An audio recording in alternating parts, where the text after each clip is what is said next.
മത്തായിയുടെ സുവിശേഷം 2-ാമത്തെ അധ്യായത്തിൽ തന്നെ ഹെരോദാവിൻ്റെ തീരുമാനം മുഖാന്തരമായിട്ട് അനേകം കുട്ടികൾ ബെത്ലഹേമിൽ കൊല്ലപ്പെടുകയുണ്ടായി.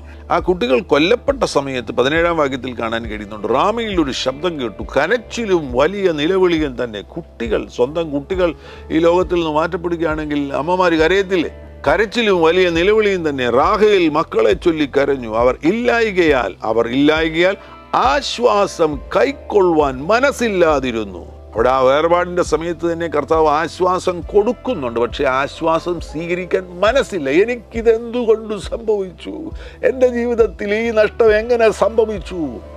ആശ്വാസം സ്വീകരിക്കുവാൻ, കൈക്കൊള്ളുവാൻ മനസ്സില്ലാതിരുന്നു. ഇതാണ് പലപ്പോഴും സംഭവിക്കുന്ന അനേകരുടെ ജീവിതത്തിൽ.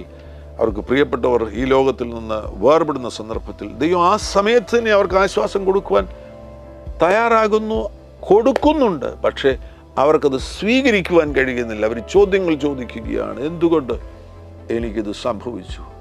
അങ്ങനെയുള്ള ചോദ്യങ്ങൾക്ക് നമുക്ക് മറുപടി ലഭിച്ചെന്ന് വരില്ല.